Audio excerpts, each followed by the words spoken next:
Fala galera, sejam bem-vindos ao canal de Fora Pra Dentro. Meu nome é Fabrício Kika, faz 15 anos que eu moro fora do Brasil, a maior parte desses anos na Nova Zelândia, mas também morei na Dinamarca, morei no Canadá, Austrália, Argentina, enfim, tenho 3 nacionalidades e aqui nesse canal eu vou tentar ajudar você nesse seu projeto de morar fora do Brasil e de viajar muito, já que eu também estive em mais de 80 países. Você que ainda não conhece o canal, deixe seu like, se inscreve aqui no canal e marque o sininho de notificação. É importante pra gente. O ideal aqui desse canal é um dia nós começarmos a fazer lives para responder as suas perguntas ao vivo. Mas o que aconteceu? Eu coloquei essa pergunta nas redes sociais. Quais são as maiores dúvidas que vocês têm sobre morar fora do Brasil?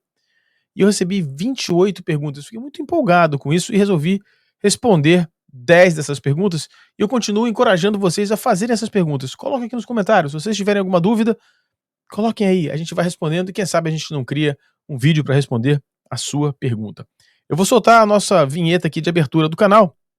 Se você ainda não se inscreveu, é o tempo perfeito para você vir se inscrever no canal e marcar o sininho de notificação para você receber todos os conteúdos. Já tem uma playlist rolando, onde a gente está dando o guia básico para você morar fora do Brasil. Já tem 2 vídeos, tá? Um bem inicial, bem genérico, os primeiros passos, e depois um mais profundo, falando sobre trabalhar ou estudar. São os 2 caminhos principais que as pessoas fazem para sair do Brasil. Eu fiz os 2. Fiz um para trabalhar e outro para estudar. Eu estou dividindo essas experiências com vocês. Eu vou soltar nossa vinheta aqui. Vocês deixam o like, vocês se inscrevem no canal e vocês marcam o sininho de notificação.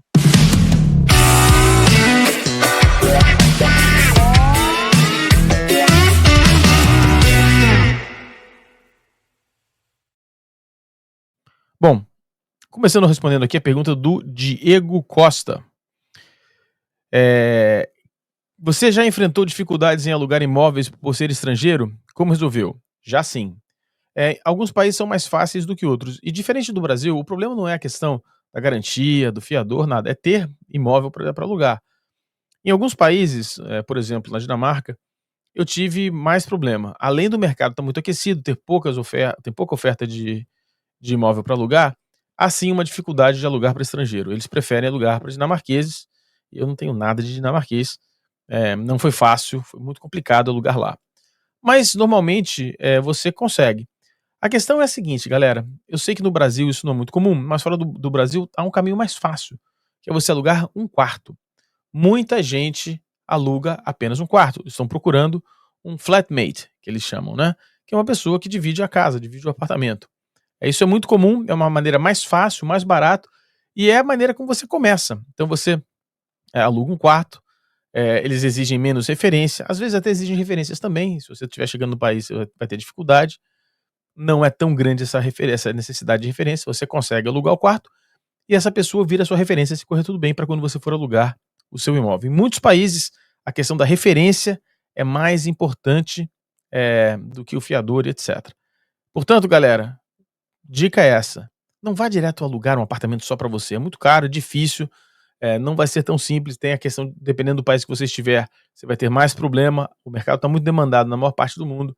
Então, aluga um quarto, aprenda a dividir aí o seu espaço com outras pessoas. Eu sei que é difícil no começo, mas você vai conseguir. Além disso, você começa a mergulhar na cultura desse país. Vale a pena, é uma dica aqui do De Fora Pra Dentro. Rodrigo Nunes, você já teve problemas em levar seu animal de estimação para outro país? Como foi o processo? Bom, aqui na Nova Zelândia, se você estiver, onde eu moro, se você estiver trazendo o seu animal para cá, você vai ter muito problema. O animal vai ficar numa quarentena, que é um espaço reservado, feito pelo governo, e você paga, e o seu animal fica entre 6 semanas e 6 meses em quarentena. E é um sofrimento danado pro bichinho. Então, sim, você terá problema para trazer. Eu não tive, porque quando eu fui para Dinamarca, levamos o nosso cachorro e não teve nenhum problema na imigração, nada disso. Lá não tem essa quarentena. Aqui na Nova Zelândia, por questões de biodiversidade, segurança biológica, biosanitária, eles fazem essa quarentena. Em muitos países essa quarentena existe, tá? Então quando você estiver viajando, você precisa verificar. Se você chegar lá, você não vai nem conseguir embarcar, né? Se você levar o seu cachorro, falar, não vai poder.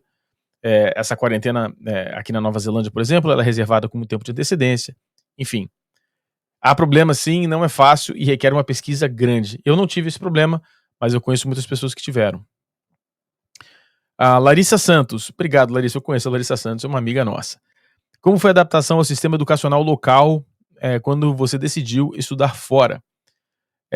Bom, eu estudei fora algumas vezes, tá? Eu fiz um MBA no Canadá, lá no começo dos anos 2000, e fiz meu PhD aqui na Nova Zelândia, além de ter feito parte de um outro MBA em finanças, nos Estados Unidos. É é diferente, tem sim uma adaptação, você consegue pesquisar muito, você vai mais ou menos preparado quando você chega no país, com uma estrutura de nota, aulas, etcétera, mas tem sempre uma diferença cultural. Então, por exemplo, aqui na Nova Zelândia, além de eu ter, estudado, ter feito meu doutorado, eu sou professor aqui na universidade, então eu vejo as diferenças. Então, por exemplo, aqui na Nova Zelândia, os alunos não saem da sala no meio da aula, ninguém fala nada, é super quieto, é diferente do que no Brasil. Mas o sistema educacional, a pergunta mesmo sobre o sistema educacional, a gente se prepara antes de viajar, né, você não vai fazer um mestrado fora. O que você vai notar é que em muitos países, eh, há menos flexibilidade. Os professores são mais restritos, você tem menos, flexibilidade de entregar um trabalho atrasado, enfim, as coisas são mais formais. Uma das coisas que eu senti mesmo diferença é a questão da formalidade. No Brasil, muito rapidamente se quebra a formalidade na relação com o professor, a relação dentro da classe é mais informal. Aqui não, aqui a formalidade é muito grande, às vezes os eventos são muito pequenos, tem um evento na faculdade para 6 pessoas e vai haver a mesma formalidade que haveria se houvesse 600 pessoas. Eu acho que essa é a principal questão. Agora, com a internet, né, não existe muita surpresa, né, você está sempre muito preparado para tudo que está acontecendo. A querida Bia Lima, Beatriz, minha amiga também, obrigado pela força. Como você lidou com as diferenças nos sistemas de impostos e como isso afetou sua vida? E aí eu coloquei uma outra pergunta junto do Carlos, como você lidou com os impostos de renda e outras obrigações fiscais no interior? Bom, separar por partes, né? A questão da questão dos impostos aqui na Nova Zelândia, na Austrália, na Dinamarca é um pouco mais complexo, tá? No Canadá eu não tive esse problema, que eu fui apenas estudante, fiquei lá só estudando. Nos outros países não, você eu trabalhei, aí você tem, né? Mas a questão dos impostos são mais simples, né? Os impostos são retirados da fonte, você tem muito pouco problema. E no final, do período fiscal, aqui na Nova Zelândia em especial, você recebe um resumo do leão, né, no Brasil, no caso, né? A Receita Federal, você recebe um resumo, se está tudo certo. Às vezes tem pequenos ajustes, e você recebe um e-mail dizendo: ó, tem um ajuste aqui a ser feito.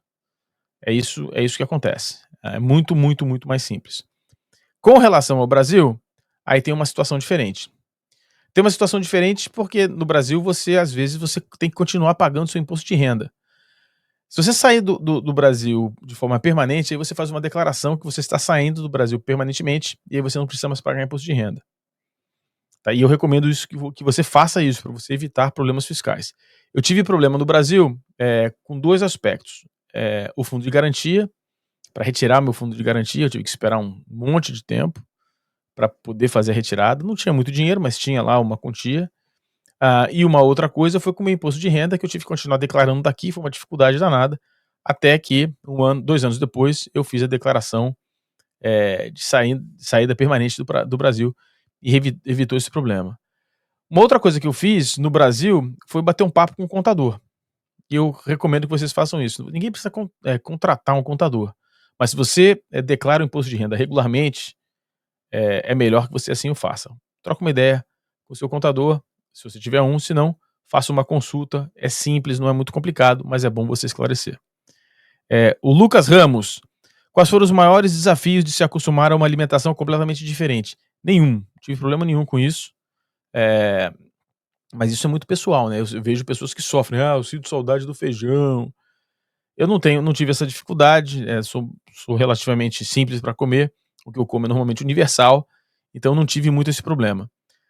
Mas tem uma dica aqui, tá? Se você estiver pensando em sair do Brasil, não vá achando que você vai levar 15 quilos de feijão na sua mochila que vai resolver o problema, não. Em praticamente todos os países do mundo vai haver um local onde vende comida estrangeira, comida brasileira e etcétera. Isso não é tão difícil de encontrar. Claro, se você for para o interior lá do Canadá, talvez você tenha algum problema. Interior da Nova Zelândia você não vai encontrar. Mas em Auckland, nas cidades maiores no Canadá, você vai encontrar, e sempre há um similar, tá? Então, você não vai ter muito problema com isso. E outra, Essa é uma das eu não tenho relação nenhuma com a comunidade brasileira e nunca tive nos países onde eu morei, relação com a comunidade brasileira, tá, não tenho. Mas tá aí uma boa coisa para que serve a comunidade brasileira, te dar as dicas da onde você pode encontrar.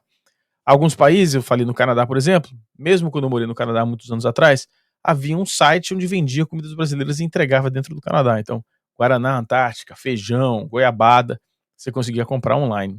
Você vai conseguir fazer isso também, basta uma pesquisa. Se você tiver muita saudade, eu não tive problema, mas você consegue resolver. Tatiane Fonseca, você já teve problemas com documentação vencida no exterior? Como resolveu? Já tive. Ainda tenho, minha carteira de identidade está vencida, inclusive. Bom, o vencimento da carteira, a carteira de identidade não, de motorista, desculpa. Bom, a carteira de motorista vencida, ela não tem validade para você dirigir, mas você ainda consegue usá-la como questão de identificação. A questão é, quando você mora fora do Brasil, esses documentos perdem importância, só ganham importância quando você vai renovar o seu passaporte. Aí entra a embaixada brasileira do seu país. E essa é uma coisa que eu não posso deixar de destacar com muita frequência. Tenha um bom contato com a embaixada. As embaixadas, elas promovem eventos, vá aos eventos da embaixada. É bom você manter esse contato. A embaixada vai te ajudar em situações de necessidade de algum documento. Eles estão ali para te ajudar e normalmente eu nunca tive uma vírgula para falar de nenhuma embaixada, nenhum serviço consular que eu precisei estando fora do Brasil. Nunca. Sempre tive um atendimento de primeira linha. Aqui na Nova Zelândia é espetacular. Na Dinamarca foi espetacular, na Austrália também foi espetacular, na Argentina também foi fantástico, no Canadá não precisei usar. Mas é sempre muito bom. Eu tenho o problema da carteira, eu fui lá, tentei renovar, não dá para renovar a carteira de identidade, pelo menos aqui, não sei se em outros países pode fazer. Não consegui, mas eles me tranquilizaram, disseram que tendo o passaporte eu tô com tudo tranquilo. Eu teria um problema no ano que vem para renovar o meu passaporte, já que eu tô com um problema eleitoral. Eu preciso justificar a minha última votação, que eu não votei. E aí tem que ir no Brasil, tem que pagar uma multa. Isso eu vou ter que resolver na próxima vez que eu for ao Brasil para eu poder resolver renovar o meu passaporte brasileiro. Eu tenho 3 passaportes, então eu não estou muito preocupado com isso, né? Eu tenho o passaporte italiano, vocês já sabem disso, o kiwi, o neozelandês e o brasileiro. Então, estou muito preocupado em deixar o meu passaporte brasileiro vencer. Eu não viajo muito usando o passaporte brasileiro, só quando eu vou para o Brasil, tá? Bom, deixa eu pegar aqui mais uma pergunta. Bom, aqui. A Isabela Carvalho. Como você conseguiu construir uma rede de contatos profissionais no exterior? Tá aí uma outra pergunta muito legal e a resposta vai parecer uma resposta bem Caxias, bem até ingênua. Fora do Brasil, existem as redes de conexão. Primeiro, né, fora do Brasil, na maior parte dos países, os países onde os brasileiros procuram ir, tem muito estrangeiro. Então, aqui na Nova Zelândia tem muito estrangeiro, na Austrália tem muito estrangeiro, no Canadá tem muito estrangeiro, na Dinamarca, na França, na Inglaterra tem muito estrangeiro. Esses estrangeiros, eles já se arrumam, já se organizam, criando uma rede de conexão, um networking deles, entre eles. Além disso, quando se constrói essa rede, esse networking de estrangeiros, não especificamente profissionais, os networks, as redes profissionais, elas já se formam dentro dessa rede de expatriados. Recomendo que você assim o faça. É legal, você conhece muita gente, pessoas que estão passando por problemas diferentes.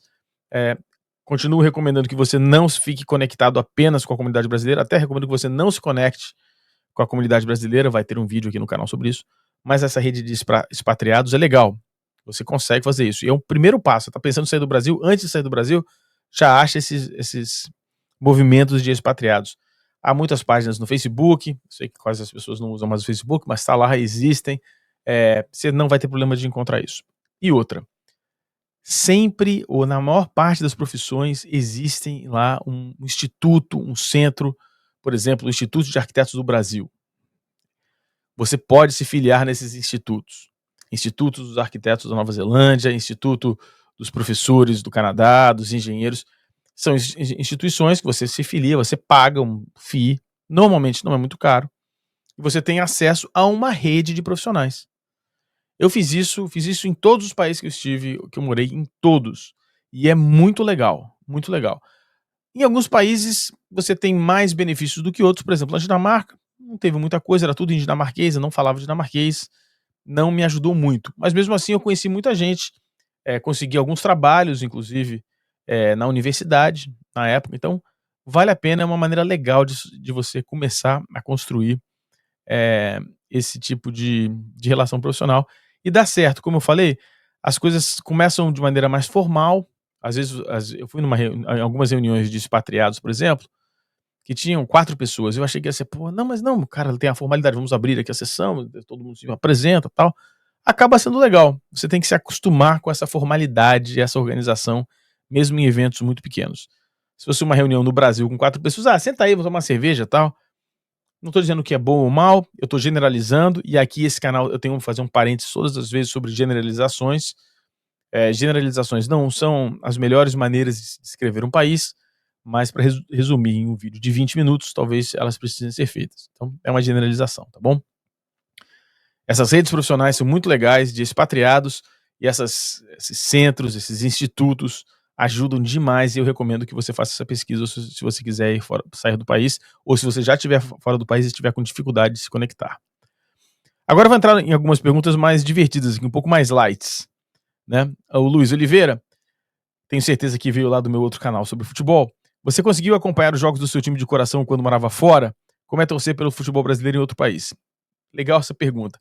Quando eu saí do país as outras vezes, ou mesmo essa vez aqui, em 2009, lá em 2009 era muito difícil acompanhar os jogos. Eu tinha que acompanhar pela internet, às vezes da rádio, muitas vezes não tinha imagem. Que também foi uma experiência legal, né? Você ouvir lá o José Carlos Araújo de novo, foi divertido. Mas depois de uns anos você começa a ter acesso ao Premier Play, eu comecei a não ter problema para ver jogos. Hoje não tenho problema para ver jogos. Esse ano, 2024, foi um pouco mais difícil de assistir o Campeonato Brasileiro, mas ainda assim foi possível. A Libertadores passa na TV aqui, enfim, não houve muito problema, tá? Eh, e assim, a seleção brasileira é um caso à parte. Eu não acompanho a seleção brasileira e durante a Copa do Mundo a importância da Copa do Mundo fora do Brasil é muito grande, mesmo aqui na Nova Zelândia, onde o futebol não é o primeiro esporte. Então as pessoas se interessam, elas vêm falar comigo se é brasileiro, como é que é o espírito e tal. E também você não tem problema de assistir. Eu não sou um cara de assistir jogos em bar, tá, eu gosto de assistir jogos na minha casa, gosto de prestar atenção, analisar o jogo e etc. Eu nunca tive problema com isso não. Agora, ponto, Luiz, é puta triste, né, cara, você não ter com quem falar de futebol, aí é um outro problema. Assistir você tem, mas depois você não consegue sentar num bar pra falar com os amigos sobre o jogo, você não consegue ir no estádio, ir ao estádio é uma experiência diferente, é muito mais frio, enfim, tem os problemas sim, eu sinto muita falta. Se tem uma coisa que eu sinto falta, do Brasil, é futebol, é ir ao Maracanã, sinto muita falta disso. Hã, e aqui a pergunta pra gente encerrar, as 2 perguntas aqui do Rafael Cunha. O Rafael Cunha parece que está clara a intenção de viagem dele para o exterior. Como é namorar mulheres de países diferentes? Tem muita diferença cultural no dia a dia? Tem. Quais foram os países das mulheres que você namorou e qual foi a coisa mais curiosa? Eh, tem sim, tem muita diferença na maneira como você se expressa. Às vezes até aqui em casa, eu sou casado com uma neozelandesa, russa neozelandesa. Às vezes aqui em casa tem problema, eu falo: "Pô, mas por que você fez isso?" Ela acha que eu tô brigando com ela, eu tô só me expressando. Eu sou meio italiano, meio brasileiro, então é muito mais efusiva a maneira de falar, então tem esses conflitos. Eh, tem sim muita diferença cultural. Por exemplo, eu sou um cara que não leva, sabe, não leva as coisas muito a sério, não brigo, então eu tenho dificuldade de entender as pessoas ficarem chateadas quando você faz uma piada, mas, por exemplo, aqui as pessoas se ofendem dependendo de como você fala. Tem sim muita diferença cultural, e a maior diferença cultural pra mim é essa. Eu sou uma pessoa densa, não sou uma pessoa leve, assim, fleumática o tempo todo, não sou. Mas eu não sou uma pessoa de ficar, eh, de uma maneira muito bélica, né, então às vezes a gente fala: "Pô, mas por que você fez isso?" E acabou, 5 minutos depois isso passou. Isso aqui não, uma reação como essa, em muitos países mais frios, mais, introvertidos, gera uma situação de estresse, mesmo com a sua parceira, com o seu parceiro, com sua namorada, namorado, acontece, tá. Isso pra mim é uma diferença que aconteceu com praticamente todas as namoradas que eu tive. Então casei com uma americana, namorei uma espanhola, uma francesa, uma holandesa, agora a neozelandesa russa, algumas neozelandesas, uma australiana. E esse é um problema que foi comum. Essa latinidade, às vezes, não funciona muito com os países europeus, com os países de língua inglesa, que são mais frios. Então, agora, a coisa mais curiosa. Cara, assim, tem várias coisas. Tem algumas coisas que eu não vou poder contar aqui, né? Não dá pra contar aqui. O canal não é pra isso. Mas, assim, eu não sei, eu não vou lembrar, assim, eu até pensei em algumas coisas, mas agora não tá me vendo à cabeça. Mas eu retomo esse assunto. Vou fazer um vídeo como é namorar estrangeiras, tá? Vou fazer um vídeo sobre isso. Depois eu vou lembrar e eu fico devendo essa pra você, Rafael, uma coisa curiosa. Eu tenho uma coisa engraçada pra contar, né, que é uma coisa que eu conto pra todo mundo. Foi com essa minha namorada holandesa. A gente saiu, tem alguns encontros, tal, e aí ela me chamou: vamos lá pra casa, tal, vamos comer alguma coisa. Eu falei: "Ah, não, eu posso cozinhar". Ela: "Não, tá bom, o que você cozinha?" Eu falei: "Tá bom". E eu fiz um hambúrguer. Eu sou vegetariano, vegano, né. Eu fiz um hambúrguer de, mushroom, de cogumelo. Aí ela: "Ketchup, tal", pega o ketchup, não sei o que e tal. E ela falou: "Chacoalha o ketchup", tal, e eu fui fazer uma gracinha, né, fui pegar o ketchup, a garrafa de ketchup aqui, né, peguei a garrafa de ketchup e fui fazer assim, né, pra descer o ketchup, né. Bom, quando eu fiz isso, a tampa abriu, eu fiz uma linha de ketchup que veio aqui da ponta do teto na minha cabeça, passando pela parede em frente da cozinha, pela cara dela, pelo chão, até o balcão. Fiz uma linha de ketchup. Na primeira vez que eu fui na casa dela, o pai e a mãe dela estavam na casa dela, visitando. Do francês, o merdelê. Não sei se foi uma coisa curiosa, mas foi uma coisa engraçada que aconteceu. Bom, essas são as 10 primeiras perguntas. Eu adoro fazer esse tipo de vídeo, tá? Se você tiver alguma questão, alguma dúvida, manda aí pra gente. Manda pelo comentário. Você encontra a gente nas redes sociais também. Eu vou colocar o Twitter e vou colocar o Twitter do canal e o meu Twitter pessoal aqui na descrição desse vídeo. Você não vai ter problema de nos encontrar, tá bom? Obrigado pela força. Antes de você sair, deixe seu like, se inscreva no canal, marque o sininho de notificação, compartilhe esse vídeo. Vamos crescer essa comunidade. Eu vou ajudar você a sair do Brasil. Um grande abraço. Até a próxima.